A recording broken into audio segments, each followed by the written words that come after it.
Dear students, ഈ ക്ലാസ്സിലൂടെ നമ്മൾ discuss ചെയ്യുന്നത് IRR മെത്തേഡുമായി ബന്ധപ്പെട്ടുള്ള ഒരു ക്വസ്റ്റ്യൻ ആണ്. സോ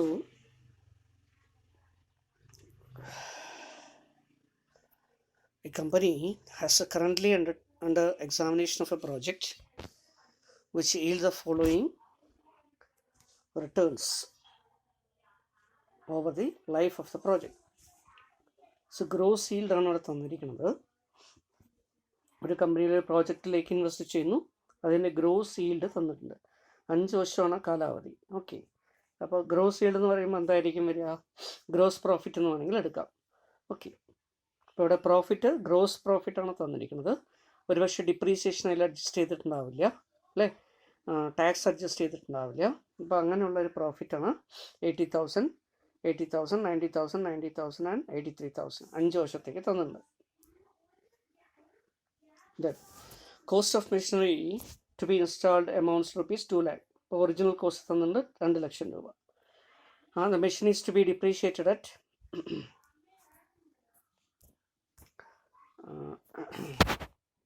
20% ആണ് ഇവിടെ പറയുന്നത്. ഡിപ്രീസിയേഷൻ 20% ഡിപ്രീസിയേഷൻ പ്രൊവൈഡ് ചെയ്യാൻ വേണ്ടി പറയുന്നുണ്ട്. Clear?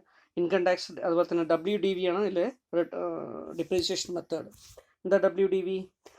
Return down value method. Clear? അപ്പോൾ റിട്ടേൺ ഡൗൺ വാല്യൂ മെത്തേഡ് അനുസരിച്ച് റെഡ്യൂസിങ് ബാലൻസിനനുസരിച്ച് എന്ത് ചെയ്യണം? 20% റേറ്റ് കാൽക്കുലേറ്റ് ചെയ്യണം. ഇൻകം ടാക്സ് 50% ആണ് തന്നിട്ടുണ്ട് rate. Salvage value of the machine 0 ആയിട്ടാണ് തന്നിരിക്കുന്നത്. ദെൻ ആവറേജ് കോസ്റ്റ് ഓഫ്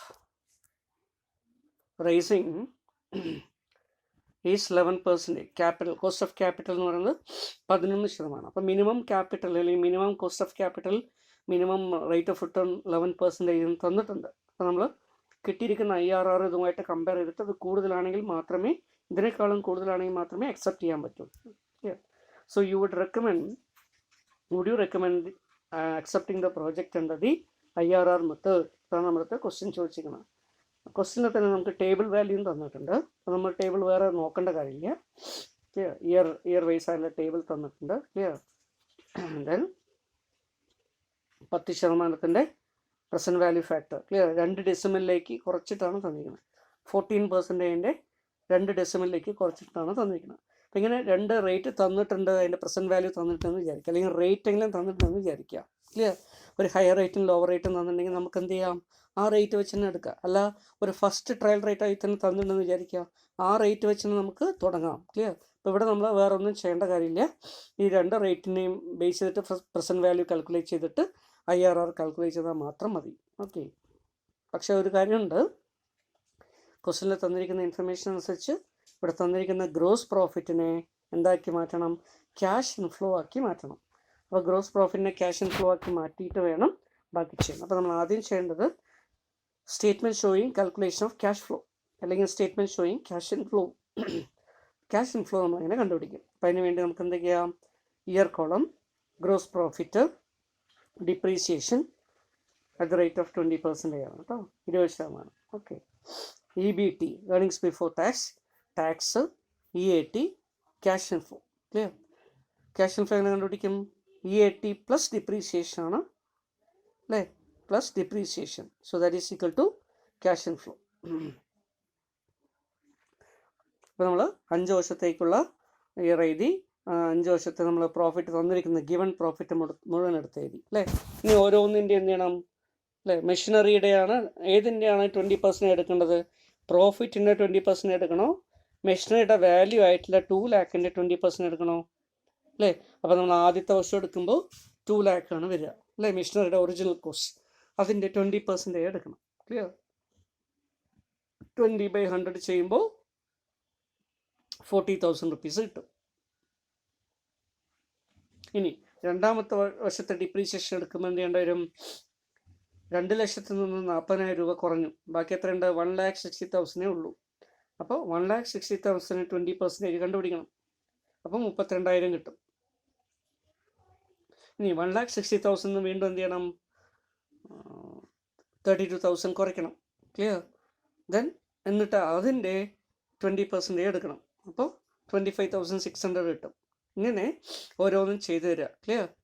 ചെയ്തു വരുന്ന സമയത്ത് ബാക്കിയുള്ള തുക എത്രയാണോ അതെന്ത് ചെയ്യുക, ലാസ്റ്റ് ഇയറിലെ ഡിപ്രീസിയേഷനായിട്ട് എഴുതുക. Clear? So what ever may be, clear, the residual amount after 5 year, അല്ലെ, 5ാമത്തെ വർഷത്തിൽ അവശേഷിക്കുന്ന എല്ലാ എമൗണ്ടും 5ാമത്തെ വർഷത്തിൻ്റെ ഡിപ്രീസിയേഷനായിട്ട് എഴുതുക. 81,920 വരിക. അപ്പോൾ മുഴുവൻ എമൗണ്ടും ഡിപ്രീസിയേഷനായിട്ട് തന്നെ എഴുതുന്നു. എന്തിനാ അങ്ങനെ എഴുതുന്നത്? കാരണം നമുക്ക് പറഞ്ഞിട്ടുണ്ട്, അല്ലേ, WDV അനുസരിച്ച് റെഡ്യൂസിങ് ബാലൻസിലാണ് നമ്മൾ ചെയ്യുക. റെഡ്യൂസിങ് ബാലൻസിങ് മെത്തേഡ് എന്ന് പറയുമ്പോൾ ഓരോ വർഷത്തെയും ഔട്ട്സ്റ്റാൻഡിങ് ബാലൻസിനെ അനുസരിച്ചിട്ടാണ് എന്ത് ചെയ്യുന്നത്, ഡിപ്രീസിയേഷൻ കാൽക്കുലേറ്റ്. അപ്പോൾ ഓരോ വർഷത്തെയും ഓപ്പണിങ്ങിൻ്റെ ഔട്ട്സ്റ്റാൻഡിങ് കണ്ടുപിടിക്കണം. ആ ഓപ്പണിംഗ് ഔട്ട്സ്റ്റാൻഡിങ്ങിൻ്റെ ഡിപ്രീസിയേഷനാണ് എടുക്കുക. അങ്ങനെ ഡിപ്രീസിയേഷൻ എടുത്ത് വരുമ്പോൾ ഒരു മെഷീന് 5 വർഷമാണ് കാലാവധി, റെസിഡ്യുവൽ വാല്യൂ ഒന്നുമില്ല. അപ്പോൾ ബാക്കിയുള്ള എല്ലാ എമൗണ്ടും ഡിപ്രീസിയേഷനായിട്ട് തന്നെ നമുക്ക് റൈറ്റ് ഓഫ് ചെയ്യേണ്ടി വരും. Clear? So that is why last year balance amount മുഴുവനായിട്ട് എടുത്തു. അപ്പോൾ 81,000 സംതിങ് ആണ് കിട്ടുക. ദെൻ ഇനി EBT കണ്ടുപിടിക്കണം. EBT എന്ന് പറഞ്ഞാൽ എന്താ? ഗ്രോസ് പ്രോഫിറ്റ് മൈനസ് ഡിപ്രീസിയേഷൻ ആണ്. അങ്ങനെ മൈനസ് ചെയ്യുമ്പോൾ നമുക്ക്, അല്ലേ, ഈ കോളം മൈനസ് ഈ column, clear, gross yield minus depreciation ചെയ്യുക. അപ്പം അങ്ങനെ ഓരോ കോളം ചെയ്യുമ്പോൾ ഓരോ വർഷത്തെയും EBT കിട്ടും. ഇനി നമ്മൾ എന്ത് ചെയ്യണം, അതിൻ്റെ ടാക്സ് കണ്ടുപിടിക്കണം. അല്ലേ, ടാക്സ് അറ്റ് 50% ആണ്. 50% ടാക്സ് വെച്ചെടുക്കുമ്പോൾ ഇതിൻ്റെയൊക്കെ പകുതി നമ്മളെടുത്തു. അപ്പോൾ നമുക്ക് ടാക്സ് കിട്ടി. ഇനി ടാക്സിന് ശേഷമുള്ള പ്രോഫിറ്റ് തന്നെ ഏർണിങ്സ് ആഫ്റ്റർ ടാക്സ് എന്ന് പറയും. അപ്പോൾ ഇതേ എമൗണ്ട് തന്നെയാണ് ഇവിടെയും വരിക, 50% ആയതുകൊണ്ട്. അല്ലെങ്കിൽ EBT നിന്നും ടാക്സ് കുറയ്ക്കുക, അങ്ങനെ കിട്ടുന്ന എമൗണ്ട്. അങ്ങനെ കുറച്ച് നമ്മൾ എടുത്ത് എഴുതുകയാണെങ്കിൽ 540 വരും. അല്ലേ, ഓരോന്നും 20,000, 24,000, 32,200, 34,760, 540. Clear? Then finally cash inflow കണ്ടുപിടിക്കണം. ക്യാഷ് ഇൻഫ്ലോ എന്ന് പറഞ്ഞാൽ എന്താ? EAT പ്ലസ് ഡിപ്രീസിയേഷനാണ്. അപ്പോൾ ഡിപ്രീസിയേഷൻ EAT നമ്മൾ എന്ത് ചെയ്യുക, ആഡ് ചെയ്യുക. ക്ലിയർ? ഇപ്പോൾ രണ്ടും കൂടെ ആഡ് ചെയ്ത് കഴിഞ്ഞാൽ നമുക്ക് 60,000, 56,000, 57,800, 55,240 and 82,460 ഈ രീതിയിൽ ക്യാഷ് ഇൻഫ്ലോ കിട്ടും. So these amount should be taken as cash inflow. Okay. ഇനി ഡിപ്രീസിയേഷൻ നിങ്ങൾക്ക് ഇങ്ങനെ കാൽക്കുലേറ്റ് ചെയ്യാൻ ബുദ്ധിമുട്ടാണെങ്കിൽ, അല്ലെ, ഇവിടെ നിന്ന് തന്നെ കാൽക്കുലേറ്റ് ചെയ്യാൻ ബുദ്ധിമുട്ടാണെങ്കിൽ, ക്ലിയർ, ഒരു വർക്കിംഗ് നോട്ടിൽ ഓരോന്നും കണ്ടുപിടിക്കുക. ക്ലിയർ? ഇപ്പോൾ 2 ലക്ഷം എഴുതുക, അതിൻ്റെ ആദ്യത്തെ വർഷത്തെ ഡിപ്രീസിയേഷൻ, ക്ലിയർ, ഡിപ്രീസിയേഷൻ അറ്റ് 20% എഴുതുക. ക്ലിയർ? അപ്പോൾ 1,60,000 കിട്ടും. ക്ലിയർ? ദെൻ ആ കിട്ടുന്നതിൻ്റെ വീണ്ടും 20% കണ്ടുപിടിക്കുക. ക്ലിയർ? അപ്പോൾ 32,000 കിട്ടും. ക്ലിയർ? അതൊന്ന് വീണ്ടും കുറയ്ക്കുക. ഇങ്ങനെ ഓരോന്നും കുറച്ച് താഴേക്ക് വരും. അപ്പോൾ ഡിപ്രീസിയേഷൻ ബാലൻസ് എമൗണ്ട് ഒക്കെ നമുക്ക് കിട്ടും. Okay. Then next one is, നമ്മൾ രണ്ടിൻ്റെയും പ്രസൻറ്റ് വാല്യൂ കണ്ടുപിടിക്കുന്നു. എന്ത് 2 റേറ്റ്? ഒന്ന് ലോവർ റേറ്റ് എന്ന് പറഞ്ഞിട്ടുണ്ട്, ഹയർ റേറ്റ് എന്ന് പറഞ്ഞത്. ലോവർ റേറ്റ് 10%, ഹയർ റേറ്റ് 14% ആണ്. അപ്പോൾ നമ്മളിവിടെ എന്ത് ചെയ്യേണ്ട കാര്യമില്ല, ഇൻവെസ്റ്റ്മെൻറ്റിനെ ആവറേജ് പ്രോഫിറ്റ് കൊണ്ട് ഡിവൈഡ് ചെയ്ത്, അല്ലേ, അതിൻ്റെ എസ്റ്റിമേറ്റഡ് PV ഫാക്ടർ നോക്കി, അതിനെ PVF ടേബിൾ നോക്കി, അല്ലേ, അതിൻ്റെ ഫസ്റ്റ് ട്രയൽ റേറ്റ് നോക്കി, ഇതൊന്നും ചെയ്യേണ്ട കാര്യമില്ല. So this can be taken as first trial rate, this can be taken as second trial rate. Clear? അപ്പോൾ ആ രീതിയിൽ ഹയർ റേറ്റും ലോവർ റേറ്റും ഓൾറെഡി തന്നിരിക്കുന്നുണ്ട്, അത് വെച്ച് തന്നെ നമ്മൾ ചെയ്യും. അപ്പോൾ table showing, clear, present value. അപ്പോൾ നമ്മൾ ആദ്യം ഇയർ കോളം കൊടുത്തു. ക്ലിയർ? ക്യാഷ് ഇൻഫ്ലോ എഴുതി. ഇനി നമുക്ക് 2 ഡിസ്കൗണ്ട് ഉള്ളതുകൊണ്ട് രണ്ടിനും എന്ത് ചെയ്തു, discount at 10%, discount rate at 14% എഴുതി. ഓരോന്നിലും PV ഫാക്ടറും PV എമൗണ്ട് എഴുതി. ക്ലിയർ? ഇനി എന്ത് ചെയ്യുന്നു, ക്യാഷ് ഇൻഫ്ലോസിനെ ആദ്യം ഫസ്റ്റിൻ്റെ PV ഫാക്ടർ കൊണ്ട് മൾട്ടിപ്ലൈ ചെയ്തിട്ട് വാല്യൂ വരുന്നു. PV ഫാക്ടർ നമ്മൾ ടേബിൾ നോക്കി എഴുതേണ്ട കാര്യമില്ല. അതിൽ 4 ഡെസിമലോ 5 ഡെസിമലോ ഒക്കെ കൊടുത്തിട്ടുണ്ട്. ഇവിടെ 2 ഡെസിമൽ വെച്ച് നമുക്ക് പ്രോബ്ലത്തിൽ തന്നെ തന്നിട്ടുണ്ട്. അപ്പോൾ അത് തന്നെ എടുത്ത് എഴുതിയാൽ മതി. ക്ലിയർ? അപ്പോൾ അത് വെച്ചിട്ട് തന്നെ എന്ത് ചെയ്യുന്നു, മൾട്ടിപ്ലൈ ചെയ്യുന്നു. So values will be 56, 54,600, 46,480, 43,350, 37,563. Clear? ഇങ്ങനെ ഓരോന്നും കിട്ടും.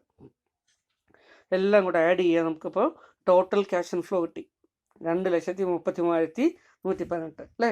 ഇനി NPV എടുത്തു കഴിഞ്ഞാൽ എത്ര കിട്ടും? NPV എന്ന് പറയുമ്പോൾ ക്യാഷ് ഔട്ട്ഫ്ലോ മൈനസ് ചെയ്യണം. മൈനസ് ചെയ്യുമ്പോൾ നമുക്ക് എത്ര കിട്ടും? 33,118 പ്ലസ് ആണ് കിട്ടുക. So positive 3,318. So at the rate of 14% next try ചെയ്യാം. അപ്പോൾ നമ്മൾ ട്രൈ ചെയ്യുമ്പോൾ എന്ത് കിട്ടുന്നു, അല്ലേ? ഓരോന്നിൻ്റെയും ഇതേപോലെ cash inflow into PV factor, cash inflow into PV factor, അങ്ങനെയൊക്കെ ചെയ്യുമ്പോൾ നമുക്ക് 2,10,117 ഈ 2 റേറ്റാണ് കിട്ടുക. ഓക്കെ. ഇനി so present value of cash inflow at 10%, അല്ലേ? എന്ന് പറയുന്നത് ഇത്രയും രൂപയാണ്. 14% എന്ന് പറയുന്നത് അല്ലേ എത്രയാണ് ഇതാണ്. So the cost of machine എന്ന് പറയുന്നത് 2 lakh റുപ്പിയാണ്. ദെൻ NPV നമ്മൾ കണ്ടുപിടിക്കുകയാണെങ്കിൽ പോസിറ്റീവ് രണ്ടിലും കിട്ടും. എത്രയാണത്? ഒന്ന് 10,117 കിട്ടും. അതുപോലെ തന്നെ അല്ലേ ഇവിടെ നമ്മൾ നോക്കുകയാണെങ്കിൽ മറ്റുള്ളൊരു കേസ് നോക്കുകയാണെങ്കിൽ 33,118 കിട്ടും. Clear? So the internal rate of return is ഇവിടെ ഇവരെന്ത് ചെയ്തിട്ടുണ്ട്, ഇത് അപ്രോക്സിമേറ്റ്ലി ഇത് തന്നെയാണെന്നുള്ള രീതിയിൽ 14% ആണ് എടുത്തിരിക്കുന്നത്. ക്ലിയർ? അപ്പോൾ നമുക്ക് ഇവിടെ 14% അല്ല 14%-നും 15%-നും ഇടയിലുള്ളൊരു വാല്യൂ ആണ് കിട്ടുക. ക്ലിയർ? അപ്പോൾ അതിനിടയിലുള്ളൊരു വാല്യൂ നമ്മൾ കാൽക്കുലേറ്റ് ചെയ്യണമെങ്കിൽ എന്ത് ചെയ്യണം? 15% ടേബിൾ വാല്യൂ എടുക്കുക, 15% ഇതുപോലെ 2 ഡെസിമലാക്കി എടുത്താൽ മതി. ഇവിടെ നമ്മൾ 2 ഡെസിമലാക്കി എടുത്തുകൊണ്ട് 2 ഡെസിമൽ എടുക്കുക. ക്ലിയർ? 15%. ഇതുപോലെ ക്യാഷ് ഇൻ ഫ്ലോ ഇൻറ്റു അതിൻ്റെയൊക്കെ എടുക്കുക. എന്നങ്ങനെ നോക്കുന്ന സമയത്ത് നമുക്ക് നെഗറ്റീവ് കിട്ടും. അങ്ങനെ കിട്ടുകയാണെങ്കിൽ എക്സാക്റ്റ് റേറ്റ് നമുക്കറിയാൻ പറ്റും. സോ ഇവിടെ അപ്രോക്സിമേറ്റ്ലി 14% ഇവിടെ എടുത്തിട്ടുണ്ട്. ക്ലിയർ? സോ 14.3 14.4 ആയിരിക്കും കിട്ടുക. എനിവേ ഇതിന് ശേഷം എന്ത് ചെയ്യുന്നു നമ്മൾ? നെക്സ്റ്റ് 11% ആണ് നമുക്ക് minimum rate of return.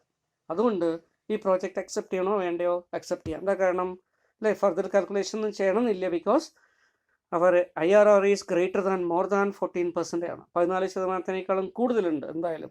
Clear?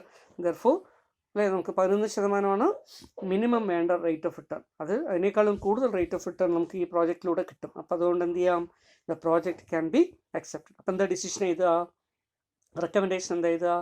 The project can be selected four investment because it's internal rate of return is much higher than the minimum rate of return of 11%. Clear? അപ്പോൾ ഇങ്ങനെ തീരുമാനം എഴുതുന്നു.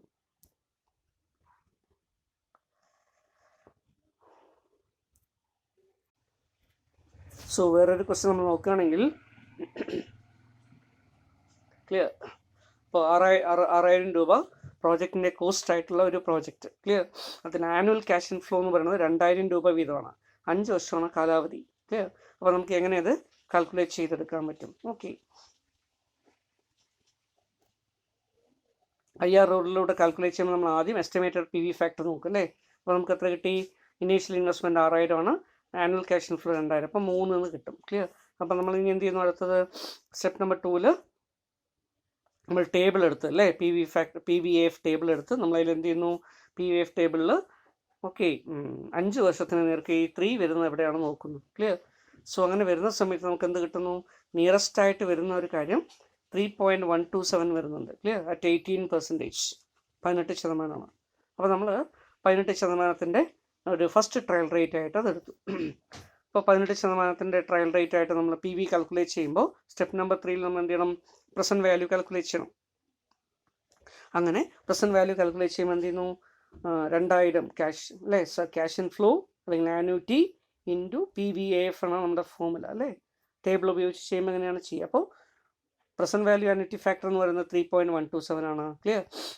ആനുവിറ്റി എന്ന് പറയുന്നത് 2,000 രൂപ. അപ്പോൾ നമുക്ക് എത്ര കിട്ടി? 6,254. NPV കണ്ടുപിടിച്ചാൽ എത്ര കിട്ടും? -6,000 ചെയ്ത് കഴിഞ്ഞാൽ NPV കിട്ടും. അപ്പോൾ 254 പോസിറ്റീവാണ് കിട്ടുന്നത്. ക്ലിയർ? അപ്പോൾ പോസിറ്റീവ് NPV ആയതുകൊണ്ട് എന്ത് ചെയ്യണം? ഒരു ഹയർ റേറ്റ് ട്രൈ ചെയ്യണം.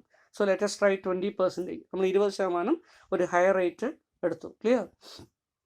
ഇപ്പോൾ 20% വെച്ച് എടുക്കുകയാണെങ്കിലോ ഇതേപോലെ 2,000 നമ്മൾ എടുത്തു. അതിൻ്റെ വാല്യൂ നമ്മൾ എടുക്കുന്ന സമയത്ത് കിട്ടുന്നത് 2.900 ആണ്. അപ്പോൾ 2.9 ആണ് വരുന്നത്. അപ്പോൾ നമ്മളത് എടുത്ത് ചെയ്യുന്ന സമയത്ത് 2,000 ഇൻറ്റു 2.900 വെച്ച് ചെയ്യുമ്പോൾ 5,800 ആണ് വരിക. ഇപ്പോൾ NPV കാൽക്കുലേറ്റ് ചെയ്യുമ്പോൾ എത്ര കിട്ടും?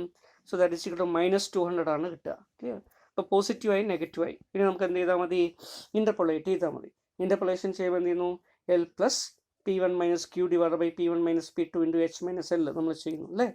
അപ്പോൾ അതിൻ്റെ നൊട്ടേഷനൊക്കെ ഇവിടെ കൊടുത്തിട്ടുണ്ട്. നിങ്ങൾ നേരത്തെ നോക്കിയതാണ്. ക്ലിയർ? അപ്പോൾ നിങ്ങൾക്ക് അറിയുകയും ചെയ്യാം. Clear? So L is lowest rate, H means highest rate, P1 is the present value at the lowest rate, P2 is the present value at the highest rate, and then Q is the net cash outflow അല്ലെങ്കിൽ initial investment.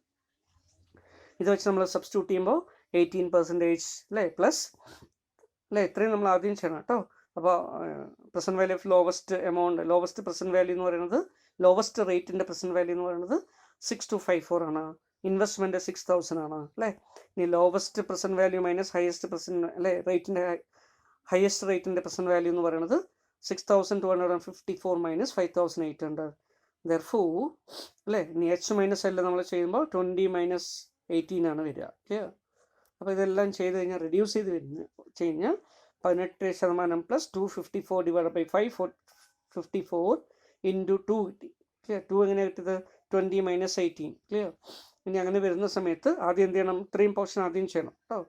Division first ചെയ്യണം, എന്നിട്ട് multiplication second ചെയ്യണം, എന്നിട്ട് വേണം add ചെയ്യാം. അപ്പോൾ നമ്മൾ 254 divide by 554 ആദ്യം ചെയ്തു, എന്നിട്ട് അതിനെ 2 കൊണ്ട് മൾട്ടിപ്ലൈ ചെയ്തപ്പോൾ 1.12 കിട്ടി. ക്ലിയർ? അപ്പോൾ 18 പ്ലസ് 1.12 എന്ന് പറയുന്നത് 19.12 ആണ്. അപ്പോൾ 19.12%. സോ ദാറ്റ് ഈസ് ദി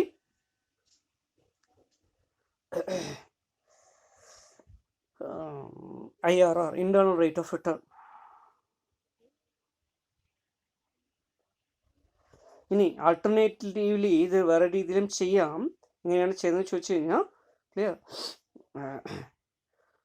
ഇവിടെ 18% അതേപോലെ തന്നെ എടുത്തു. ഇവിടെ present value factor PVAF lower rate നമ്മൾ എടുത്തു. ഇവിടെ എസ്റ്റിമേറ്റഡ് PV ഫാക്ടറാണ് നമ്മൾ എടുത്തത്. ഓക്കെ, ഇവിടെ പ്രസൻറ്റ് വാല്യൂ ഫാക്ടർ അല്ലേ PVAF ലോവർ റേറ്റ് എടുത്തു, PVAF ഹയർ റേറ്റ് എടുത്തു. ക്ലിയർ? ഇങ്ങനെ എടുത്താൽ ഇതേ വാല്യൂ തന്നെ കിട്ടും. ക്ലിയർ? അപ്പോൾ മൾട്ടിപ്ലൈ ചെയ്തിട്ടൊക്കെ ചെയ്യാൻ ബുദ്ധിമുട്ടാണ് ഇങ്ങനെ ചെയ്യാം. പക്ഷേ ആന്യൂറ്റിക്ക് മാത്രമേ ഇത് ചെയ്യാൻ പറ്റൂ. ആന്യൂറ്റി അല്ലെങ്കിൽ ഇങ്ങനെ ചെയ്യാൻ പറ്റില്ല കേട്ടോ.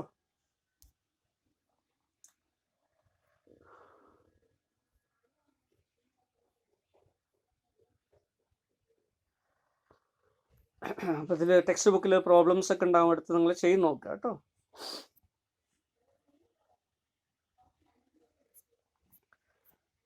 So next we can see about the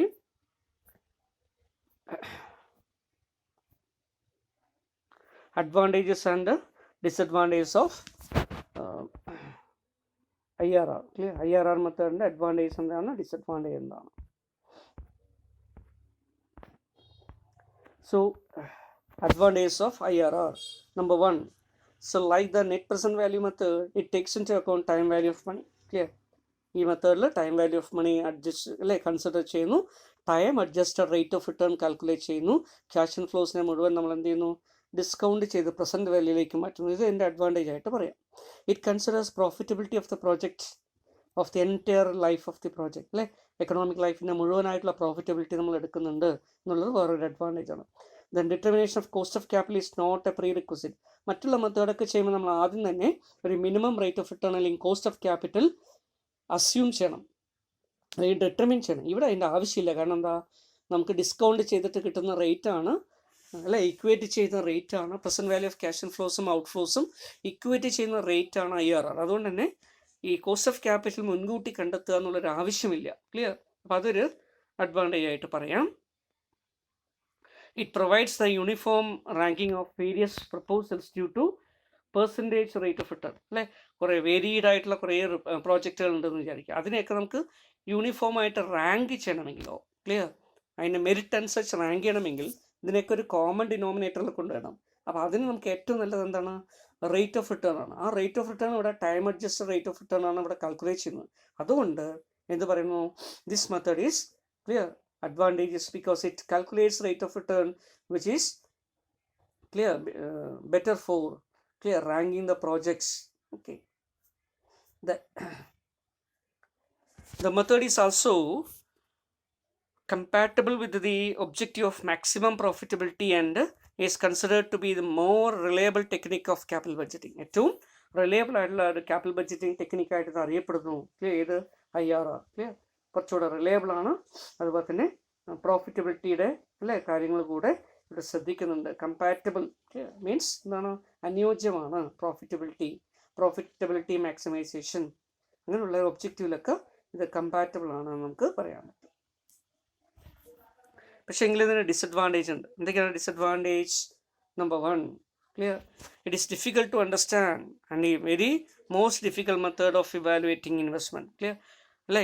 capital budgeting മെത്തേഡിൽ ഏറ്റവും ഡിഫിക്കൽട്ടായിട്ടുള്ള മെത്തേഡാണ് എന്ത്, IRR. ക്ലിയർ? കാരണം എന്താ, ഇവിടെ ട്രയൽ ആൻഡ് എറർ മെത്തേഡാണ് അല്ലേ. ഓരോ ഡിസ്കൗണ്ട് റേറ്റ് എടുത്ത് ട്രയൽ ചെയ്തിട്ട് വേണം അതൊക്കെ എത്താൻ. അപ്പോൾ അതുകൊണ്ട് ഇതിന് കുറച്ചുകൂടെ ഡിഫിക്കൽട്ടാണ്, കുറച്ചുകൂടെ കോംപ്ലക്സിറ്റി ഉള്ളതാണ് നമുക്ക് പറയാൻ പറ്റും.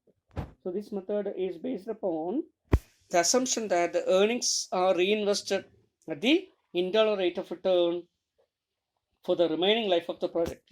അപ്പോൾ IRR കാൽക്കുലേറ്റ് ചെയ്യുമ്പോൾ നമ്മൾ ഒരു കാര്യം അസംഷൻ എടുക്കുന്നത് നമുക്ക് കിട്ടുന്ന ഓരോ വർഷത്തെയും ഏർണിങ്സിനെ റീഇൻവെസ്റ്റ് ചെയ്യുന്നുണ്ട്. കിട്ടുന്ന cash and flow, net cash and flow, അതിനെ ബിസിനസ്സിലേക്ക് വീണ്ടും ഇൻറ്റേർണൽ റേറ്റ് ഓഫ് റിട്ടേണിൻ്റെ അതേ റേറ്റിൽ തന്നെ നമ്മൾ റീഇൻവെസ്റ്റ് ചെയ്യുന്നു എന്നാണ് നമ്മൾ അസ്യൂം ചെയ്യുന്നത്. ബട്ട് ഇൻ ആക്ച്വൽ പ്രാക്ടീസ് അങ്ങനെ ആയിരിക്കില്ല ചെയ്യുക. ഒരു കമ്പനി ലാഭം ഉണ്ടാക്കി എന്ത് ചെയ്യും, പുറമെ എവിടെയെങ്കിലും ഇൻവെസ്റ്റ് ചെയ്യും, കുറച്ചൊക്കെ ഡിവിഡൻ്റ് ആയിട്ട് കൊടുക്കും അല്ലേ, കുറച്ചും ബാക്കിയുള്ളതിനെ വേറെ എവിടെയെങ്കിലും ഇൻവെസ്റ്റ് ചെയ്യും. ഇങ്ങനെയൊക്കെ വരുന്നതുകൊണ്ട് അതിൻ്റെ ഇൻട്രസ്റ്റ് റേറ്റ് ഒക്കെ വ്യത്യാസമായിരിക്കും. അപ്പോൾ ഇൻറ്റേർണൽ റേറ്റ് ഓഫ് റിട്ടേണിൽ തന്നെ റീഇൻവെസ്റ്റ്മെൻറ്റ് നടക്കുന്നില്ല. ക്ലിയർ? സോ ഇതൊരു ലിമിറ്റേഷനായിട്ട് പറയാം. Then the result of NPV and method and IRR method may differ when the projects under evaluation differ their size, life and time of cash inflow. Clear? IRR നോക്കിയാലും NPV നോക്കിയാലും പ്രോജക്റ്റിൻ്റെ സൈസും economic ലൈഫും timing of cash inflow ഇതിൻ്റെയൊക്കെ അടിസ്ഥാനത്തിൽ രണ്ട് തീരുമാനങ്ങളിൽ നമ്മൾ try ചെയ്ത് നോക്കിയാലും NPVയുടെയും കാൽക്കുലേറ്റ് ചെയ്തു, ക്ലിയർ, IRRും കാൽക്കുലേറ്റ് ചെയ്താലും ക്ലിയർ, IRRൽ സെലക്ട് ചെയ്തത് ചിലപ്പോൾ NPVയിൽ റിജക്റ്റ് ചെയ്യേണ്ടി വരും, ക്ലിയർ, അല്ലെങ്കിൽ NPVയിൽ സെലക്ട് ചെയ്യേണ്ടത് IRRൽ റിജക്റ്റ് ചെയ്യേണ്ടി വരും. അപ്പം ഇങ്ങനെ പ്രോജക്റ്റുകളുടെ size, life, size means what, അതിലുള്ള എമൗണ്ട് ഓഫ് ഇൻവെസ്റ്റ്മെൻറ്റ്, ക്ലിയർ, അതുപോലെ ലൈഫ് എന്ന് പറഞ്ഞാൽ എക്കണോമിക് ലൈഫ് അല്ലെങ്കിൽ പീരീഡ്, ക്ലിയർ, അതുപോലെ തന്നെ time of the cash inflow, timing, clear, ഏതൊക്കെ സമയത്താണ് ക്യാഷ് ഇൻഫ്ലോ ഔട്ട്ഫ്ലോ ഒക്കെ വരിക, ഇൻഫ്ലോ ഔട്ട്ഫ്ലോ ഒക്കെ വരുന്നു. അപ്പം ഇതിൻ്റെയൊക്കെ അടിസ്ഥാനത്തിൽ എന്ത് വരുന്നു, വ്യത്യാസം വരാനുള്ള സാധ്യതയുണ്ട് രണ്ടിൻ്റെയും ഡിസിഷൻ ക്രൈറ്റീരിയ. അത് ഒരു ലിമിറ്റേഷനായിട്ട് പറയാം, ക്ലിയർ. അപ്പം ഇങ്ങനെയുള്ള ലിമിറ്റേഷനൊക്കെയാണ് അതിന് പ്രധാനമായിട്ടും പറയാൻ പറ്റുക. നിങ്ങളുടെ ടെക്സ്റ്റിലും ഇതുപോലെ മെത്തേഡ്സ് ഒക്കെ കൊടുത്തിട്ടുണ്ടാവും. Okay, so takes into cost of capital ആവശ്യമില്ല, takes into account time value of money, clear, cash flow entire life വരെ പങ്കെടുക്കും അല്ലേ, അത് കൺസിഡർ ചെയ്യുന്നു. Okay, different degree of risk ഉള്ള പ്രോജക്റ്റുകളെ കമ്പയർ ചെയ്യാൻ എളുപ്പമായിരിക്കും. അങ്ങനെയൊക്കെ പറയാം. ഡിസഡ്വാൻറ്റേജ് നോക്കുമ്പോൾ അല്ലേ, ഡിഫിക്കൽട്ടാണ്, difficult to understand, difficult to calculate, complex to understand, അങ്ങനെയൊക്കെ നമുക്ക് പറയാം. ഓക്കെ, ദെൻ ഡിസിഷൻ എടുക്കുന്നതിൽ ചിലപ്പോൾ ബുദ്ധിമുട്ടായിട്ട് വരുന്ന ഒരു കേസസ് IRRൽ വരാറുണ്ട്. Okay,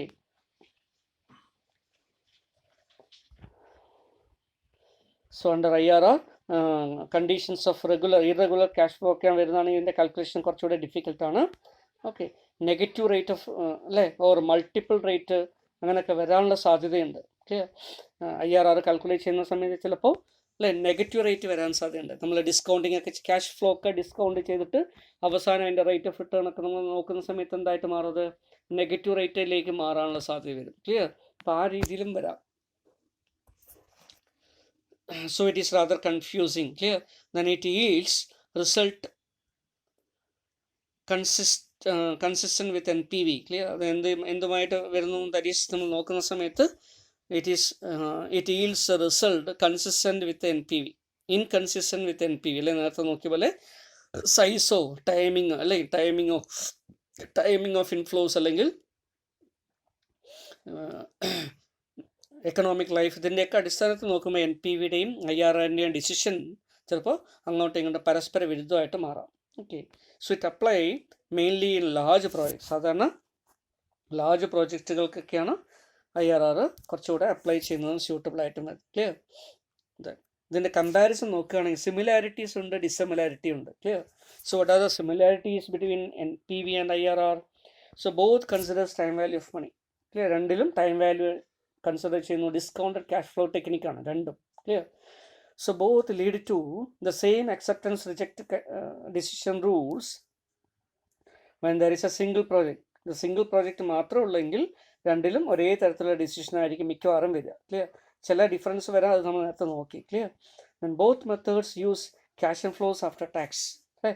cash and flow means profit after tax but before ഡിപ്രീസിയേഷനാണ് രണ്ടിലും ഉപയോഗിക്കുന്നത്. രണ്ടിലും ക്യാഷ് ആൻഡ് ഫ്ലോ എടുക്കുന്നു. Then both considers cash and flows together the entire life of the project. അല്ലേ, പ്രോജക്റ്റിൻ്റെ എൻറ്റയർ ലൈഫുള്ള ക്യാഷ് ആൻഡ് ഫ്ലോ മുഴുവനായിട്ടും ഇവരെടുക്കുന്നുണ്ട്. ദെൻ ഡിഫറൻസസ് നമ്മൾ നോക്കുകയാണെങ്കിൽ അല്ലേ, what are the differences, major differences between NPV and IRR? So the minimum rate, desired rate of return, that is cost of capital, is assumed to be known in the case of NPV. Clear? Before working out NPV, we require a discount rate. That is, ഈ discount rate എന്ന് പറയുന്നത് എന്താണ്? Decide rate of return ആണ്, minimum rate of return ആണ്, അല്ലെങ്കിൽ cost of ക്യാപിറ്റലാണ്. അപ്പോൾ അത് ആദ്യം അസ്യൂം ചെയ്തിട്ടേ നമുക്ക് NPV ചെയ്യാൻ പറ്റൂ. But minimum decide rate of return is not determine in the case of IRR. IRRൽ അതിൻ്റെ ആവശ്യമില്ല. It is not required and therefore it is not determine. Then it implies that the cash inflows are invested in the rate of firm's cost of capital. Clear? Cash inflow മുഴുവനായിട്ടും ഫേമിൻ്റെ cost of ക്യാപിറ്റലിൽ തന്നെ reinvest ചെയ്യപ്പെടുന്നു എന്നാണ് NPVയിൽ assume ചെയ്യുന്നത്. Cash inflow എന്താ? ഓരോ വർഷം കിട്ടുന്ന ലാഭവും ഫേമിൽ തന്നെ കോസ്റ്റ് ഓഫ് ക്യാപിറ്റൽ റീഇൻവെസ്റ്റ് ചെയ്യപ്പെടുന്നു എന്നാണ് നമ്മൾ അസ്യൂം ചെയ്യുക. പക്ഷേ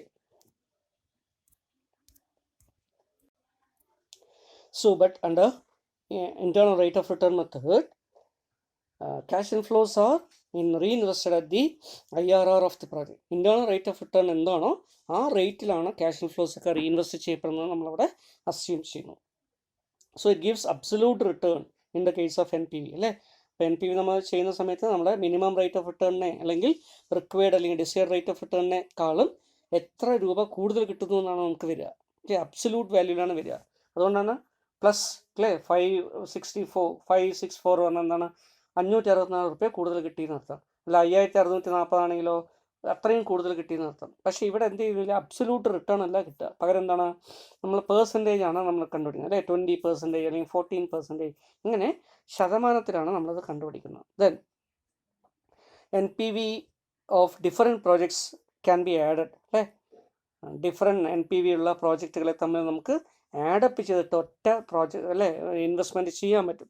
കാരണം അതിലൊക്കെ എന്തുണ്ടാവും? NPV നമുക്ക് പോസിറ്റീവായിട്ട് വരുന്നുണ്ടോ മാത്രം നോക്കിയാൽ മതി. So IRR of different project cannot be added.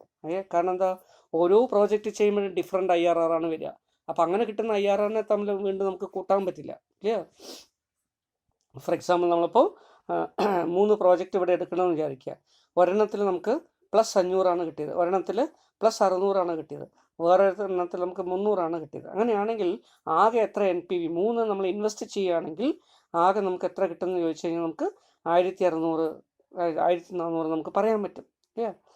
So all together there is A net clear increase in the value of 1400 എന്ന് പറയാൻ പറ്റും. പക്ഷേ ഇവിടെ നമ്മൾ നോക്കുക, ഈ 3 പ്രോജക്റ്റിന് NPV ഒന്ന് 10%, വേറൊന്ന് 11, വേറൊന്ന് 12 വിചാരിക്കുക. ഇത് 3 കൂടെ കൂട്ടിക്കഴിഞ്ഞാൽ നമുക്ക് എത്ര കിട്ടും അല്ലേ? 33% കിട്ടും. അതാണോ? അല്ല. ഇതൊരിക്കലും നമുക്ക് ഇങ്ങനെ ആഡപ്പ് ചെയ്യാൻ പറ്റില്ല. 3 പ്രോജക്റ്റിനെ നമ്മൾ എന്ത് ചെയ്യേണ്ടി വരും? വേറെ NPV നമുക്ക് IRR തന്നെ കിട്ടും. അപ്പോൾ അത് ഒരു ഡിഫറെൻ്റ് ആയിട്ട് നമുക്ക് പറയാൻ പറ്റും. ക്ലിയർ? ഇനി NPV ആണോ നല്ലത്, IRR ആണോ നല്ലത് അല്ലേ? സാധാരണഗതിയിൽ നോർമൽ കേസ് NPV മെത്തേഡ് കുറച്ചുകൂടെ പ്രിഫറബിൾ ആണ്. ഏതുമായി ബന്ധപ്പെട്ടിട്ട്? IRRുമായിട്ട് കമ്പയർ ചെയ്യുമ്പോൾ. ക്ലിയർ? കാരണം NPV കുറച്ചുകൂടെ കൺവീനിയൻ്റ് ആണ്, ഈസി ടു അണ്ടർസ്റ്റാൻഡ് ആണ്, വളരെയധികം വ്യാപകമായിട്ട് ഉപയോഗിക്കുന്ന മെത്തേഡാണ്. ക്ലിയർ? അപ്പോൾ എന്തുകൊണ്ടാണ് NPV കൂടുതൽ പ്രിഫറബിൾ ആവുന്നത്? Clear? That is NPV provides absolute amount and net addition to the shareholders wealth maximisation എന്നുള്ളൊരു കോൺസെപ്റ്റിലേക്ക് നമുക്ക് കൊണ്ടുവരാൻ പറ്റും. ക്ലിയർ? പക്ഷെ അവിടെ IRR ആകുമ്പോൾ പ്രോഫിറ്റ് മാക്സിമൈസേഷൻ എന്നുള്ളൊരു ടേമിലേക്ക് മാത്രമേ എത്തുള്ളൂ. Then NPV method reinvested cash inflows of each project is the same അല്ലേ. റീഇൻവെസ്റ്റ്മെൻറ്റിൻ്റെ റേറ്റ് എന്ന് പറയുന്നത് നമ്മൾ കോസ്റ്റ് ഓഫ് ക്യാപിറ്റലാണ് എടുക്കുന്നത്. അപ്പോൾ അതുകൊണ്ട് എല്ലാ പ്രോജക്റ്റിനും നമ്മൾ ഒരേ റേറ്റ് വെച്ചിട്ടായിരിക്കും റീഇൻവെസ്റ്റ്മെൻറ്റ് റേറ്റ് എടുക്കുക. മീൻസ് 10% നമ്മുടെ ഡിസൈഡ് റേറ്റ് എങ്കിൽ അത് വെച്ചിട്ട് തന്നെയാണ് നമ്മൾ എല്ലാ ക്യാഷ് ഇൻഫ്ലോസും എല്ലാ പ്രോജക്റ്റിൻ്റെയും എന്ത് ചെയ്യുന്നത്? റീഇൻവെസ്റ്റ്മെൻറ്റ് നമ്മൾ അസ്യൂം ചെയ്യുന്നത്. പക്ഷേ IRR മെത്തേഡാണെങ്കിൽ ഓരോ പ്രോജക്റ്റിനും വേറെ IRR ആണ് നമ്മൾ അസ്യൂം ചെയ്യുക. അപ്പോൾ അത്തരത്തിലുള്ളൊരു വ്യത്യാസം ഇവിടെ വരാം. അതുകൊണ്ടും NPV കുറച്ചുകൂടെ നല്ലതാണ്. NPV always ranks mutually exclusive projects correctly. Mutually exclusive project എന്ന് പറഞ്ഞാൽ എന്താ? കുറേ പ്രോജക്റ്റ് ആൾട്ടർനേറ്റീവ് ഉണ്ട്. അതിൽ നിന്ന് ഏതെങ്കിലും ഒന്ന് മാത്രമേ നമുക്ക് തിരഞ്ഞെടുക്കാൻ പറ്റൂ. ഒന്ന് തിരഞ്ഞെടുക്കുമ്പോൾ ബാക്കിയുള്ളതിനൊക്കെ റിജക്റ്റ് ചെയ്യേണ്ടി വരണം. അങ്ങനെ വരുന്ന പ്രോജക്റ്റിൽ NPV മെത്തേഡ് ഉപയോഗിക്കുന്നതാണ് കുറച്ചുകൂടെ ബെറ്റർ റിസൾട്ട് കിട്ടുക. ക്ലിയർ? കുറച്ചുകൂടെ കറക്റ്റായിട്ടുള്ള റിസൾട്ട് കിട്ടുക. IRR may not give correct ranking. Clear? IRR കറക്റ്റായിട്ട് കിട്ടണമെന്നില്ല. Okay. So in short, IRR provides a rate of return on the investment and not yield on the investment. Yield എല്ലാം നമ്മൾ calculate ചെയ്യുന്നത് പിന്നെന്താണ്? Rate of return ആണ് calculate ചെയ്യുക. But NPV provides yield, means next അല്ലേ net worth എന്ന് പറയും, extra worth. Clear? നമ്മൾ ഇൻവെസ്റ്റ് ചെയ്ത പൈസ അതും കഴിച്ചിട്ട് നമുക്ക് ബാക്കി എത്ര കിട്ടും, അല്ലെങ്കിൽ ഇൻവെസ്റ്റ്മെൻറ്റ് പൈസ നമുക്ക് ആവശ്യമുള്ള റിട്ടേണും കഴിച്ചിട്ട് നെക്സ്റ്റ് എക്സ്ട്രാ എത്ര കിട്ടുന്നു എന്നാണ് NPV പറയുന്നത്. അതുകൊണ്ട് കുറച്ചുകൂടെ അത് ബെറ്ററാണ്. So it provides yield investment which is more compatible with the objective of financial management, അല്ലേ? ഒബ്ജക്റ്റീവ് ഓഫ് ഫിനാൻഷ്യൽ മാനേജ്മെൻറ്റ് എന്താ? Maximisation of share holders wealth ആണ്. അപ്പോൾ അതുകൊണ്ട് തന്നെ ഇവിടെ നെറ്റ് വെൽത്ത് എത്ര കൂടുതൽ ഉണ്ടാകുന്നു എന്ന് അറിയുന്നതുകൊണ്ട് ഇങ്ങനെ ഒരു തീരുമാനം എടുക്കുന്നത് നമുക്ക് ഏറ്റവും യൂസ്ഫുൾ ആയിട്ട് മാറും. സോ ഇതൊക്കെയാണ് NPV അതുപോലെ തന്നെ IRRുമായിട്ട് കമ്പയർ ചെയ്യുമ്പോൾ നമുക്ക് കിട്ടുന്ന information. Clear? But for the purpose of large projects, clear, independent project അല്ലെങ്കിൽ ലാർജ് പ്രോജക്റ്റൊക്കെ വരുന്ന സമയത്ത് ഏത് തന്നെയാണ് IRR കൂടെ ഉപയോഗിക്കുന്നതാണ് കുറച്ചുകൂടെ നല്ലത്. ക്ലിയർ?